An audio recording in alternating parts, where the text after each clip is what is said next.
Hey, what's going on? It's your boy D from DNC Digital, and I'm back on the road to Mission Pro Wrestling. Wishes granted. I missed you guys. I hope everybody had awesome holidays. Merry Christmas, Happy Kwanzaa. Nerds of wrestling, what's going on, buddy? How you doing? I hope your holidays were good. I took a break from. I was on social media. But I took a break from posting a lot. I took a break from recording for my YouTube channel. Just needed to stay at home for a little bit. Hey, what's going on, nerds? Glad you're doing good, man. I'm glad you're doing good. Hey, Ryan. Always front row, right, Ryan? Always doing awesome. But yeah, I took a break, and it felt good to be with the closest people that support this crazy thing that I do. Yes, bro. Yes, we definitely do. And it's always good to just take a break. And so I spent time with my girl, spent time with my daughter, did a few things, but I'm back, and I'm proud to say that I am proudly sponsoring Mission Pro Wrestling Wishes Granted again. And just like I do for every event, we're doing some Instagram lives today. My guest is Masha Slamovich, Russian Dynamite. She's going to be part of the first triple threat match in Mission Pro Wrestling with Promise Braxton. And, all right, Ryan, you're going to be there? Awesome, bro. With Promise Braxton and... So we're going to talk to her for a little bit, see how she's been. Miss Slamovich, what's going on? Hello, hello. It is it is earlier than usual that I'm doing these things, so Yeah, I'm just we getting had morning to started. work out the time difference. But I'm so happy that you were able to accommodate us. It looks like you already got a bunch of fans in the chat. So really cool. We've known each other for about I want to say a little over a year. Like we ran into each other on Instagram, and was doing my podcast as I'm still doing, and I invited you on. We had a great time. So it was really cool because ever since Mission Pro Wrestling started, I was like, man, if she ever comes back to the States, it would be so dope to see Masha Slamovich in the ring with all these other talented ladies. What was your reaction to the moment you realized that you had a chance to step into the ring for Mission Pro Wrestling? I was really excited, and this is my dog.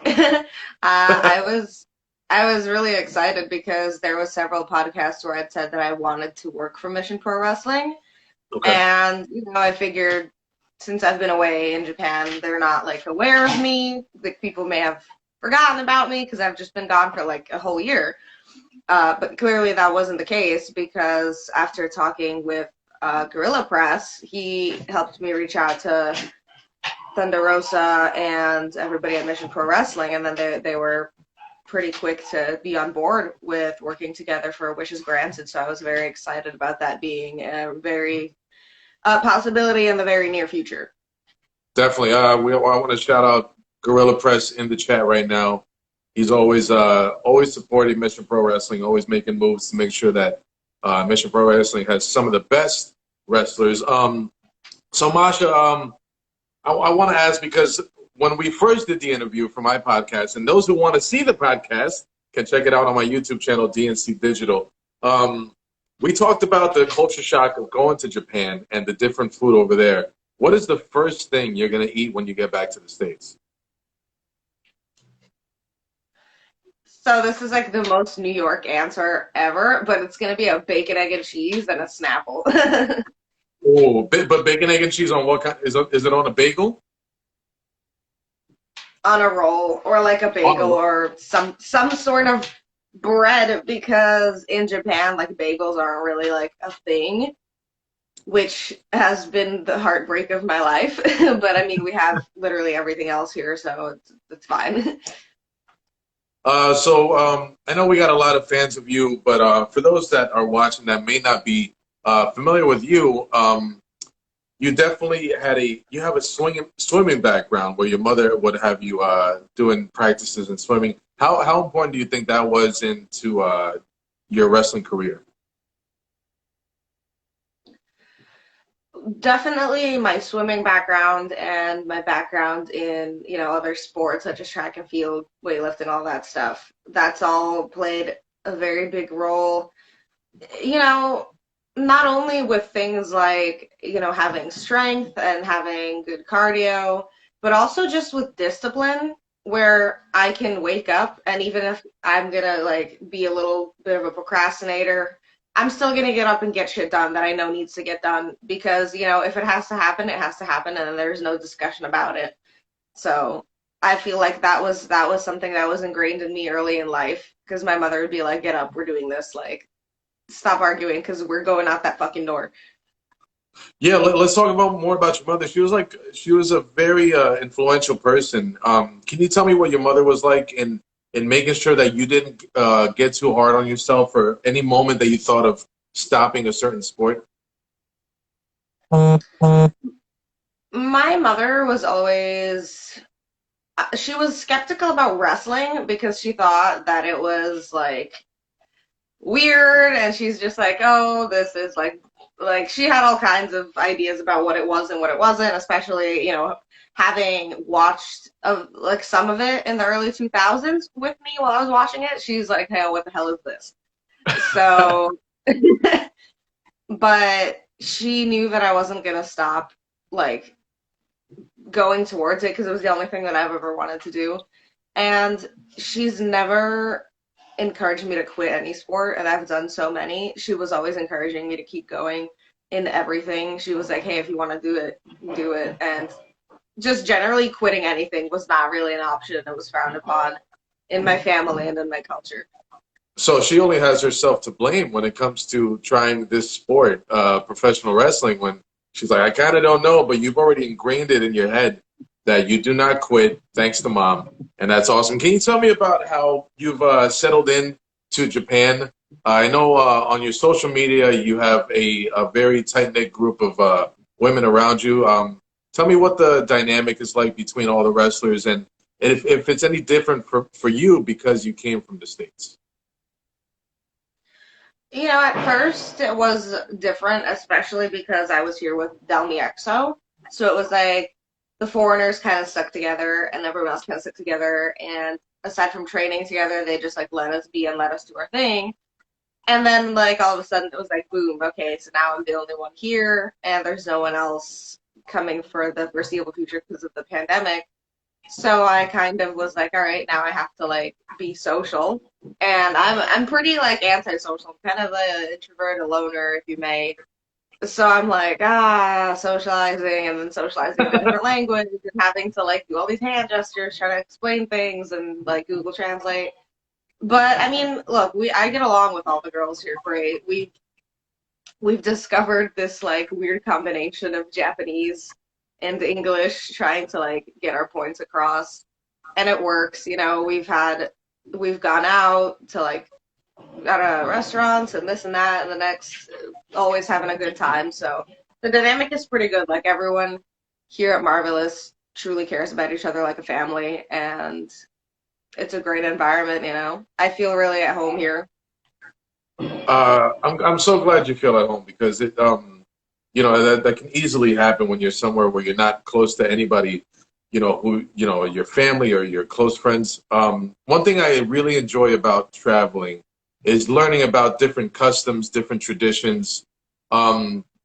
Is there any story that sticks out of any tradition that you're like, wow, I didn't know you guys did it like that, and the education of the tradition of the Japanese people? I'm trying to think because I'm sure there are many, but it's like I've been here for so long, I'm just like used to it now, so they don't like come to mind. Um, oh, okay, here's one. So I don't know if like all promotions do this, but like all of the girls here do it. So whenever we have like a guest or one of the girls gets in the car to leave to like go do errands or something, we all follow the car out of the driveway and like we make sure all the other cars aren't gonna hit it. We're like, all right, all right, all right. And like we all bow to them and we remain bowed down until the car is out of sight. And everyone just looks at us like, what the fuck? Like, and other people have said to me, they're like, that's some Yakuza traditions, you know that, right? And I'm just like, Sorry, I didn't mean to do that. Hey, Cheeseburger's in the chat. How you doing, man? Um, Hi, Cheeseburger. Haven't seen you in I'm sure you got forever. a lot of people that you miss, like in the States. Anything you're looking forward to in Texas? Because I know you said you're gonna do a New York meal, but you're coming to Texas. So is there anything you're looking forward to? Food or a certain store or a certain somebody in the state of Texas? So I've actually never been to Texas, so Mission Pro Wrestling is going to be my first Texas weekend. So I'm just looking forward to discovering whatever you guys have out there. I've wanted to go to Texas for freaking hour. And if you look at all my social media, like just like 30 minutes ago, I was just announced for a new Texas Pro as Yes, well. yes. 2 weeks after Mission Pro Wrestling. So it's all Texas, all in February. I'm super pumped. Hey, if you don't have any shows within those 2 weeks, we'll take you out. We'll go to San Antonio, or I'd, even take you south of the border to Mexico. See, we have some fun down there. Oh yeah. Um, I wish I could, but of course I already have a booking. So yeah, of course. So Mission Pro Wrestling, you're gonna be in the first triple threat match with Black Widow and Promise Braxton. Promise Braxton just recently beat Roxy for the Diamonds Championship in Reality of Wrestling. Um, I know when we had our first interview, you said there were many times that you just get to a show and it's like, hey, here's who you're working with. Awesome, nice to meet you. We have 20 minutes to work out a match. In this instance where you kind of already know, are you looking up matches, or are you going in any kind of strategy going into the match? bold of you to think I wasn't already prepared the second I found out about this match. So I hope the girls have been doing their studying as well. One thing I've always noticed about a triple threat match, and it's very easy to notice, you got the wild card of the third competitor. You may do a finish, or you may have somebody actually down for the 3 count, but you have somebody coming in to break up the pin. In a triple threat match, how do you keep your eyes everywhere in the ring on 2 different competitors as opposed to a singles match? Well, in my opinion, you do best to incapacitate both. So then you're kind of like a vulture just picking at dead bodies, trying to decide who to pin for the win. Yes, ma'am. Yes, ma'am. Uh, any man, that one threw me off guard. That was good. Hey, why don't we just go to the chat? Everybody, we've advertised if you have any questions for Masha Slamovich, go ahead and put them in the chat or hit the little question mark there. Yeah, Masha is gonna wreck somebody. She has. Let me see what else everybody has been saying. Shawn Promise Michaels Braxton, on. Masha. Okay. Yeah, that's terrible, bro. Don't even. You're implying that I'm going to kill my Marty Jannetty, which is not great news for Violet. No, I'm kidding. We love Violet. What's going on? What's going on? Masha Blue, Promise, and Black Widow. Oh, okay. So Ryan Romano, who's a constant supporter of Mission Pro Wrestling, who you'll know to love, he did a Twitter poll, and it turns out you blew everybody away in his Twitter poll. I actually saw that Twitter poll. I believe the last, like when it like finished or something, when I shared it, it was like 80 something percent Masha Slamovich, like 14% Promise Braxton, and 0% Black Widow. So that should say something about how much faith the fans have in the rest of the competitors. DJ, I love this name. DJ Weed Pizza. God, I gotta meet you, buddy. Who are you looking to wreck? Oh, I'm sorry. Hold on. Who are you looking to wreck at the 24-hour leapfrog gimmick? Straight up, I can't wait to Darius Carter Erica Lay in the face. Just like she did a couple weeks ago and lost some teeth, I'm ready to knock the rest of them out. Cyclonus743. Oh, that's a great question. Who hit you the hardest in Japan? Who's the stiffest one you've ever worked with? Probably the stiffest person I've ever worked would have to be Hanako Nakamura, I forgot her surname. I worked her back in 2016 in Reina Pro Wrestling. And I worked a match with Mima Shimoda, and that was like straight up the craziest match I've ever wrestled in my life, period. That brings me to a cool question.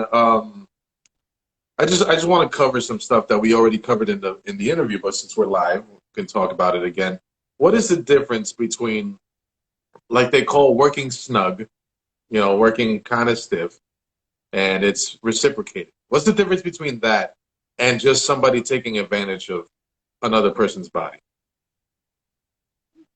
You can feel it, when you're in the ring with somebody and somebody's being snug, because there's like, first of all, you can feel the energy between the person and yourself, and you can feel the intentions just by the way you like lock up or take a hold with them. If someone's trying to be reckless, you can tell. If someone's like poorly trained and just trying to shoot on you, you can tell. And if somebody's working nice and snug, then me personally, I enjoy that and I'm going to reciprocate it. So honestly, just like a lot of things in wrestling, you just go by feel. You talk about locking up. A lot of wrestlers have said in interviews, as soon as you lock up, you already know what kind of match it's going to be. Can you elaborate on that? Absolutely, if somebody locks up and they're all like stiff, not in the way that we just discussed, but like their body is like stiff and immobile, you're like, oh, cool, this is gonna be a fucking shit show. And if someone's a complete mashed potato where they're just like their face is crashing into yours and everything, it's like, okay, cool, we're wrestling with people who are either like very green and have no training or just don't know what they're doing. So you just kind of I set it in my mind if I run into something like that, I'm like, all right, cool. I know that I'm going to be the one taking control of this match and going to the crowd and being like, calm the fuck down. Speaking of that, when you talk about somebody who's not trained as much as other people, you've already wrestled in multiple countries, multiple continents. Is there ever a time where you see somebody in their first few years of the wrestling business that you actually see yourself in? There has definitely been people who I look at their like work ethic and I look at their drive, even some of the stylistically similar things. And I'll just be like, hey, I see great potential in this person. And usually that just leads to me wanting to help the person, being like, come, let's train, or like, come, let me give you advice and like give you matches to study. I'm like, here, come watch Pro Wrestling Noah with me. What's something you would want to do for somebody in their first years that maybe you didn't get as much in your first years? Aside from actually learning how to wrestle and like being trained in the ring very well, it's very important to just have somebody, senpai, somebody older than you, in the business, giving you like life advice for wrestling, like how to carry yourself, how to present yourself in the ring, like how to pose and how long to stay there, how to work the cameras, how to budget your money, because you're gonna at one point start making a decent amount of money with wrestling and you don't want to just like screw yourself over because hey, wrestling's not going to be here forever and you have to budget for a time that you're not going to be a superstar, and things like that is honestly the most important things, where you're not thinking tomorrow, you're thinking a couple years in advance. With all that being said, do you feel like things outside of the ring are things that people don't prepare for when they want to become a wrestler? I wouldn't say it's something they don't prepare for. I would say it's something, that isn't in some cases isn't emphasized as much, because people will learn high spots and be like, I can do a 450 off the top rope, and I'm like, I'm here to tell you that I can't do a fucking 450 off the top rope. I try that shit, I'm gonna be in the hospital. But I was thankfully trained how to keep shit on the ground, and I was also sat in Johnny Rod's office where he would just talk to me for hours and hours in all these like cryptic stories. But that was some of the most important stuff aside from being in the ring, because now as I live my life as a wrestler, and now I'm like, all of those stories made all the sense because all of it was true. And thank God that I was like told all of those things, because now I'm a lot more aware than somebody who wouldn't know these things. When you look back, like I have the WWE Network playing all day in my house, and my girlfriend has threatened to leave me, but I love wrestling. So When you go back and you look at these old matches, you know, I've been watching and I'm like, wow, I finally see this story being told. Because when I was a kid, it was Macho Man, Ric Flair, and Hogan, and I was all happy. But now I see the story being told in the match. Now those wrestlers in particular of that era are now retired and training the new generation coming in. But still, so we have this debate between really cool high spots and, like you said, keep it on the ground, keep it in the ring. You know, there's a story to be told. 5, 10 years from now, when wrestlers of this era are starting to train the next generation, do you feel like that debate will be more one-sided than the other? No. And I say that because even as a person who doesn't particularly enjoy high spots, I still believe that there is something for everything. I mean, something for everybody in wrestling. You know, there's the people who want to keep it on the ground, there's the people who want to high fly, and there's people who are good at one, the other, or both. And like you said, when like this older generation in 5, 10 years starts to teach the up and coming generation, even the ones who are really good at high spots, they have the common sense in their mind, if they were trained right, that groundwork and basics are the most important. So even if they're able to teach great high spots and all of that aerial assault stuff, they're still going to emphasize the basics and the groundwork, because simply doing aerials for 10 minutes in the match means nothing. You have to start with, like you said, a story and a basis which starts in the ground for any of that to mean anything. And those who are going to end up being good teachers with a head on their shoulders already know that. Awesome. I got a few questions here. I want you guys to know I'm not forgetting about you, so I'll look them up. Tomorrow's Jason. In your dream match, what wrestler would you want to wrestle? Well, right now it would be Meiko Satomura. Yes. Go ahead and tell them the story about Meiko-san. So me and Meiko Satomura were supposed to wrestle in October or November, and then she couldn't make it to the match, and I ended up wrestling Sakura Hirota dressed as Meiko Satomura, which was the most entertaining comedy match of my life. Y'all can see pictures of that on my Facebook, and I'm pretty sure the match is already out or soon to be out on Sendai Girls YouTube.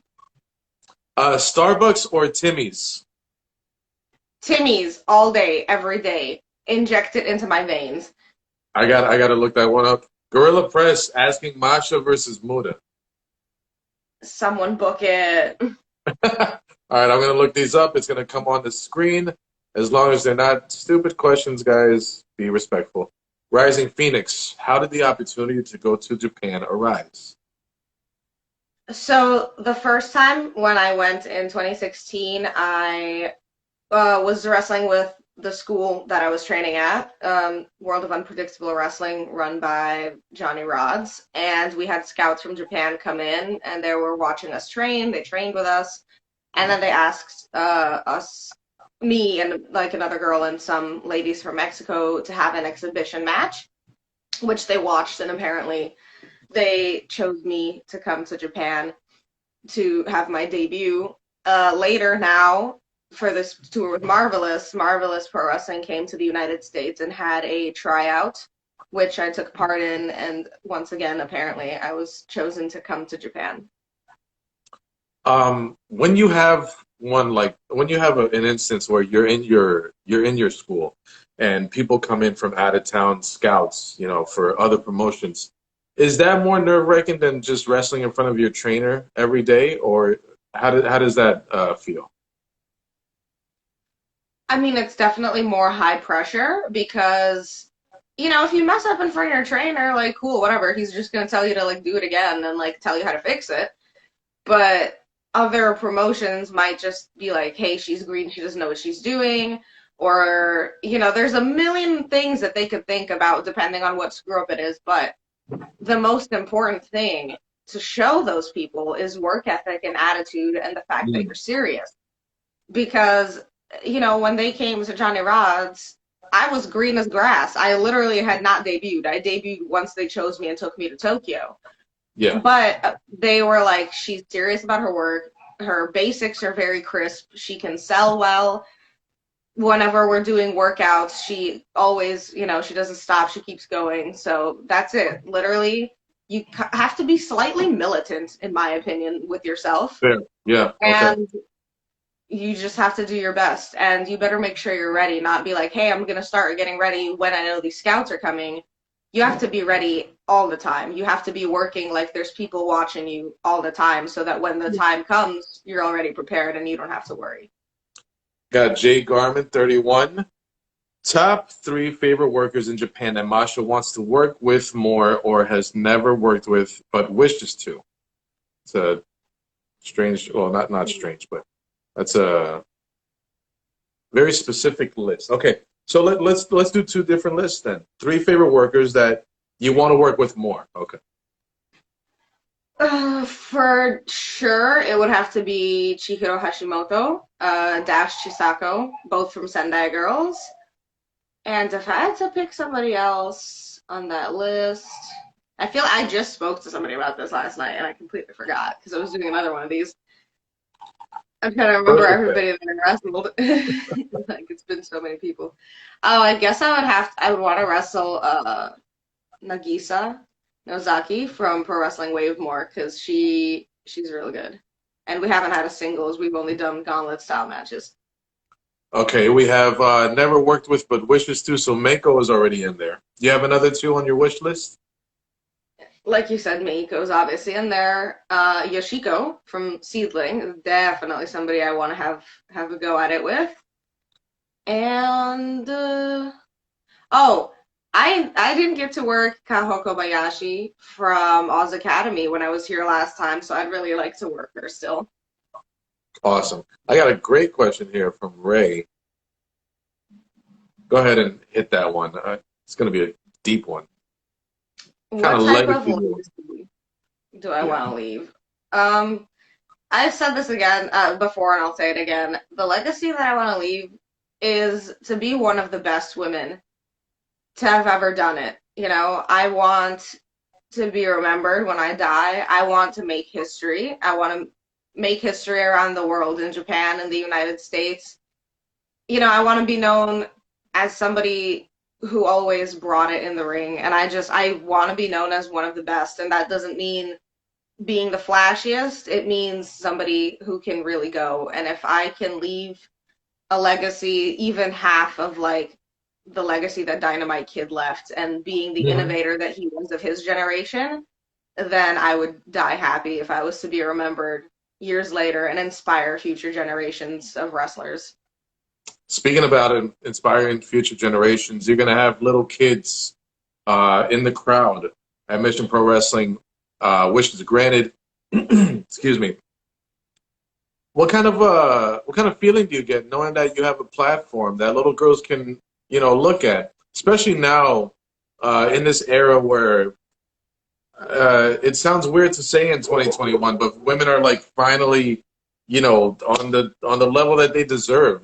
Today we inaugurated our first female vice president. We've had a female candidate for president. We've had the U.S. soccer team. You have this platform where little girls can come up to you after your match and just say, "Man, you were so tough," or "You kicked butt," and I want to be a wrestler too. What kind of feeling does that give you?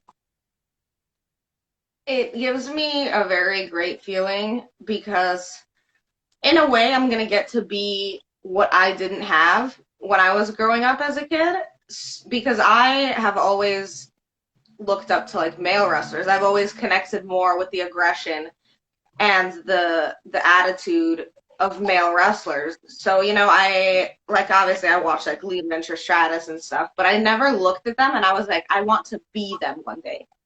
I looked at like Undertaker and Shawn Michaels and I was like, I want to be them one day. So being somebody that potentially some of these girls can relate to who are like tomboyish or maybe get into fights at school because they're like aggressive and slightly crazy like I was, I'm going to be the one who shows them like, hey, if you want to be a wrestler, like you can do it. Like there's a spot for you. It's not just, You will not get in trouble. You can channel all of that into a career. Exactly, you know, I was like, that's what it was for me. I was like, I can channel all of that into a career. And I'm like, it's not just going to be tits and ass. It's going to be like, I'm going to punch somebody in the throat. And, you know, the kids are going to love it. The parents are probably going to hate me slightly, but I ain't here for you, man. Nice. I got a great one from Ryan. Where is one place you haven't wrestled but you'd really love to? If we're talking venues, then Yeah, Tokyo Dome Tokyo. is No, my freaking I figured that dream. was gonna be. It is my dream to wrestle in the Tokyo Dome. And if we're talking countries, it's Australia and Mexico. So hopefully soon, post-pandemic, we'll make that happen. That sounds great. Last question. What do you think Mission Pro Wrestling can do for women's wrestling today and even in the future? Every position is held by a woman, and they are just making so much noise. Now they got Russian Dynamite, Masha Slamovich in their next show. What do you think they're going to be doing for women's wrestling? I think Mission Pro Wrestling is, you know, obviously it's one of the few women, all women's companies that are out right now. I feel like Mission Pro Wrestling is going to be the trailblazer that shows other potential women's promotions like how it's done because they've only been around for so long. But look, they already have a great buzz. They have the eyes of AEW on them. They are working with a bunch of sponsors, yourself and Gorilla Press, for example. And that just goes to show how things should be done because we should be taking people with podcasts, people with platforms like yours, we should be working together to elevate each other. We help you out, you help us out. And as it goes for women's wrestling, places like Mission Pro are giving chances to people like myself, to people like Promise Braxton, Black Widow, you know, all these other women. We're having people who have been in the business for 12 something years, like Sienna or Allison Kay. Yeah. And then, you know, people like myself who've been around for half that time. There's people like Roxy who've been around for like a year or something like that. So it's an opportunity for the younger generation to learn from the older generation to mix together and for it to be an educational experience and for everybody to better themselves. Masha, it's so cool to talk to you again. We've kept in touch for like a year after we did the interview, and I'm so excited to finally meet you and get a picture and an autograph and just watch you in action. Watch Russian Dynamite explode in the ring. That is going to happen February 6th, everybody. Mission Pro Wrestling, wishes granted. I am a proud sponsor, and they're stuck with me because I'm going to keep sponsoring all the time. I got one last one. Okay, that's a great I was question. gonna say I saw a question in the chat that somebody said, Yeah. "Am I going to be selling merch at Mission Pro Wrestling?" Yes, I'm going to have 8x10s. I'm going to have pins. I'm going to have little like phone charms and stuff. And somebody like get the word out there. I'm going to be taking pre-orders for T-shirts that are not on Pro Wrestling Tees. I will be printing shirts Put me to down bring for and one. sell live at Mission Pro Wrestling. So if you would like to pre-order one, direct message me. All of the designs from my Pro Wrestling Tees shop are going to be available. Tell me which design, what size, and we'll get it made for you. And we'll get the payment sorted out, and I'll have those brought down to Texas. Awesome. Ryan, with one last question. How important is it to have the male wrestling fans out there to support what Mission Pro Wrestling is doing? It is 100% important. You know, you can't just work towards one fan base. Wrestling, as a man, you want to, not generally, but you want, like, as a man, you appeal to women. As a woman, you appeal to men. That is, like, your market where it's at for, like, selling merchandise, Patreon, all that other stuff. So having male wrestling fans as a wrestler is very important because that is the fan base where you get more interaction. With the women, you get more inspiration and like peer support. With the men, that's more of your market to work towards, in my opinion, and in my experience. I have done, was it 2 or 3 shows already? It's gone so fast. I can say that Mission Pro Wrestling crowd is an awesome crowd. They respect wrestling. They don't just flood you with "this is awesome" chants. Like my buddy was telling me, you know, they make you work for that chant, but they always respect good wrestling. every match in that show is always great. And I can't wait for it. Like I said, Masha, it's so much fun to finally see you in person. February 6th in Buda, Texas, or Buda, Texas, the way it's supposed to be said, at Pinball's Kingdom, streaming live on the Title Match Network. Guys, it's Mission Pro Wrestling, wishes granted. If you're following Masha, click here, and my name is there, so then you can follow me. If you're following me, make sure you follow Russian Dynamite Masha Slamovich. Masha, thank you so much. I will see you in a few weeks. Everybody, good night, and take care of yourselves. Good night, y'all. See y'all in Texas.